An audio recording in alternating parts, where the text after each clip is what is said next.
Now, how do you mute the audio on a Capcut on your iPhone? And let's get started. If you're new to Foxtecc, go ahead and subscribe right now and you're not going to miss future useful tutorials. Now, of course, open up the Capcut application and make sure you have your project ready and everything like that. But once you are inside of a project, what you can do is to select the clip on the timeline, and from the options which do appear below, what you can do is to click on the volume, and right now it is set at 100, but you can make it go down to 0, which will effectively make it completely silent. It is also indicated by the silent icon on the timeline, so you know which clips have audio and which do not have anything. Keep in mind that you have to apply this to every clip.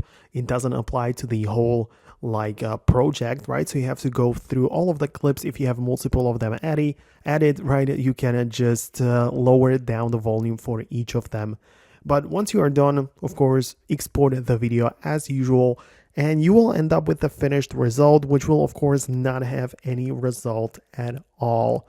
So that's how you do this. Go ahead and let me know below in the comments if you found this useful. Most definitely subscribe for more, and I'll catch you later in the next videos.